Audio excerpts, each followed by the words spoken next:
The human mind loves secrets. We crave them, we hunt them. We build entire lives around the pursuit of a missing piece of knowledge, some hidden formula, some whispered truth that will finally complete us. We live in a world saturated with information, yet we all feel instinctively that the most important thing, the key to it all, is still locked away. Alan Watts knew this about us. He understood that our desire for the secret is actually the deepest human desire, the desire to know who or what we really are. But he also delivered a beautiful, terrifying, and profoundly simple warning about it. A warning he wove into his entire philosophy, taken from the Taoist masters and the Zen monks he loved so much. He told us the secret is real. It is right here. It is about to be revealed. But he also insisted that the moment you hear it, the moment it clicks, the moment you know it, you must commit to one singular, absolute action. Keep your mouth shut. The stakes. Why silence is the price of truth. The stake here isn't a magical oath or a vow of asceticism. The stake is the truth itself. Alan Watts saw with chilling clarity how the ego, this fictional I we have constructed, has a brilliant, cunning mechanism for absorbing even the deepest spiritual realization and turning it into another one of its possessions. Think about the moment of profound insight. That rare, quiet feeling when you suddenly see the pattern, you realize the game, you understand that your lifelong anxiety over money or identity or approval was just smoke. What happens next? The ego steps in. It clears its throat and says, so I am the one who understands this. I have found the secret that everyone else is missing. And in that split second, the beautiful, boundless reality you just glimpsed is instantly reduced. It's packaged, it's labeled, it's stored in the filing cabinet of the mind and becomes just another belief system. You have taken the vast, unspeakable experience of the cosmos and shrunk it down into a tiny, smug thought. Watts knew that for most people, the greatest danger upon finding the secret is not losing it, but weaponizing it. Turning the experience of non-duality, the experience of being one with everything, into the ultimate tool for duality, the ultimate separation, the ultimate us versus them. The difference between the person who understands the Tao and the person who possesses the Tao is the difference between a wave that simply is the ocean and a wave that spends its life telling other waves, I am wetter than you. This is why the silence is mandatory. The silence is the antidote to the ego's corruption. So let's look at the secret itself. Re-hook 1. The secret revealed, Watts would say, the greatest discovery of all time is that a man can change his future by merely changing his attitude. But that's too simple. That's psychology. The philosophical secret, the true core of Watts's genius, is contained in a single devastating realization. You are not a puppet. You are not an isolated, separate thing made of skin and bones, a tiny consciousness rattling around inside a bony skull, facing a vast alien and fundamentally hostile external universe. That is the profound, foundational lie of Western civilization. Watts called this separate self the skin-encapsulated ego. He argued that this feeling of being an isolated I, this sense of being a struggling little person in here trying desperately to deal with an out there, is the root of virtually all human suffering. It's an illusion, a hallucination, but one that is absolutely essential to the cosmic drama. And the secret, the truth he tried to put into words, a futile task he would admit, is this: you are not in the universe. You are the universe. You are not merely connected to the rest of the world. You are the rest of the world. The human being, Alan Watts would teach, is not an entity that comes into the world. We are an entity that comes out of the world. Think of an apple tree. The tree flowers and it fruits. We do not look at an apple and say, the tree produced that apple. We say, the apple tree apples. It is a verb, it is a process. In the exact same way, the universe does not produce humans. The universe peoples, the universe galaxies, the universe stars. You are what the whole universe is doing. Your existence is not an accident that happened to the universe. It is the fundamental, inevitable, necessary expression of the universe. The wave is not separate from the ocean, is it? The wave is the action of the ocean. It rises up for a while, seems distinct, and then it subsides back into the whole, only to rise up again in a different form, in a different place. The wave never really went anywhere because it was only ever water moving. And you are only ever the cosmos moving. This is the secret. It's not something you possess, it's something you are. It's the discovery that the boundary between you and everything else is an imaginary line drawn for convenience, like the equator on a map. It's useful for talking, for politics, for paying taxes. But in reality, it doesn't exist. When a person truly hears this, not intellectually but experientially, their entire life structure implodes. They stop struggling against reality because they realize they are reality. The struggling, separate I has no real basis, and this leads us directly to the warning, to the reason for the silence. Rehook 2, the finger and the moon, the danger of words. The warning to keep your mouth shut is the most compassionate thing a wise person can tell you.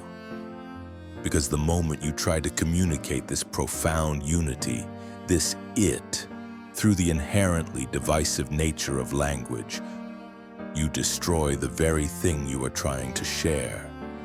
Watts would use the classic Zen metaphor, the finger pointing at the moon.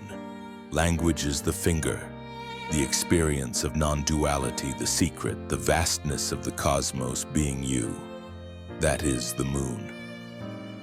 The finger is useful. It directs the eye. It gives you a sense of where to look. But the moment you start to chew on the finger, the moment you focus only on the linguistic conceptual description, you miss the whole sky. And most importantly, when you speak the secret, you create a new problem. You create a new form of the separate ego. We have a tendency to turn spiritual truth into spiritual status. I know this and you do not. My guru taught me this truth. If you read this book, you will be saved. Watts abhorred this. He saw all spirituality, Eastern or Western, as falling victim to the same trap, the desire to have a superior inner man, to feel that you are spiritually more evolved than your neighbor. This is the most insidious form of the ego, the one that can hide behind robes and Sanskrit and long, flowery discussions of the absolute. The spiritual ego is an ego that is pretending to be egoless. This is why you must keep silent. The moment the realization hits, the sudden, undeniable recognition that you are it, is a flash. It is a moment of pure, unified energy. It is what the Taoists called the uncarved block, perfect, simple, and unmolested by human definitions. But if you immediately try to explain it to someone or lecture someone or start a new philosophical cult around your new knowledge, you are taking that perfect uncarved block of wood and you are carving it into a small, ugly idol that looks suspiciously like your own face. You are confusing the map for the territory, the description for the reality. You are turning the living, breathing, immediate experience of being into a dusty conceptual belief system. Watts said, "Trying to describe the universe is like trying to describe the universe in the universe. It's impossible, it's redundant, and it's unnecessary." The ultimate wisdom is not to speak the secret, but to become the secret, to stop trying to be the wake that controls the boat and simply realize you are the motion of the water. Climax the silent backward law. So if the secret cannot be spoken, how is it expressed? It is expressed through the absolute radical application of the backward law, the law of reversed effort. The backward law states that the more you try to hold on to something, the more it slips away. Trying to force yourself to be happy makes you miserable. Trying to force yourself to be relaxed makes you tense. Trying to force yourself to fall asleep ensures you remain awake. When the secret is revealed, the mind in its old habit immediately tries to hold on to the realization. It tries to possess the enlightenment. It tries to guarantee that it will never go back to being confused. And this effort, this grasping, is the new struggle. It is the ego's final, desperate, most sophisticated maneuver. The moment of realization is the moment of pure, effortless isness. The moment of trying to maintain that realization is the moment of effort, of striving, of doing. And this doing immediately reestablishes the sense of a separate doer, the ego, and the beautiful unity is broken. Therefore, the final meaning of the warning, "Keep your mouth shut," is not a social rule but an internal psychological command. Stop trying to be enlightened. Stop trying to hold the secret. Watts teaches that the only way to retain the realization is to let it go, to allow the knowledge that you are the universe to simply live inside you as the silent background reality, the water in which all the waves of thought and emotion occur. The secret is not something you do. It is something you undo. You undo the struggle. You undo the belief in the separate I. You undo the frantic need to fix, improve, or save yourself. And when you stop trying to be spiritual, when you stop trying to prove you know the secret, you simply become the full expression of the cosmos, without effort, without words. You become the person who is simply and totally here. The person who understands that they have always been here. The person who, having seen the cosmic joke, doesn't feel the need to explain the punchline to everyone else. They just smile. The secret is not spoken because the only thing it would tell people is that they too are the secret, and they too cannot be told. The experience of the secret is the quiet end of all striving, the quiet end of all spiritual ambition, the quiet end of the self that needed to be saved. You realize you didn't need saving after all. You were always the whole thing. Resolution, the freedom of unspoken truth. The path of Alan Watts, then, is not the path of grand pronouncements, aggressive activism, or theological certainty. It is the path of silent, playful participation. Once you know that you are the whole show, once you have heard the secret, you realize that life is not a war you must win, but a dance you're performing. It is a musical improvisation. You stop needing to correct the script. You stop trying to force the other actors to see the stage directions. You simply perform your part with greater joy, greater compassion, and a beautiful, silent awareness that the you acting the role is, at the most profound level, the whole stage and the whole audience. When you truly know this, you stop talking about the secret and you start living it. And this, Watts would say, is the greatest freedom of all. The freedom of not having to be right, of not having to prove anything, of simply being. You have found the key. So the job is done.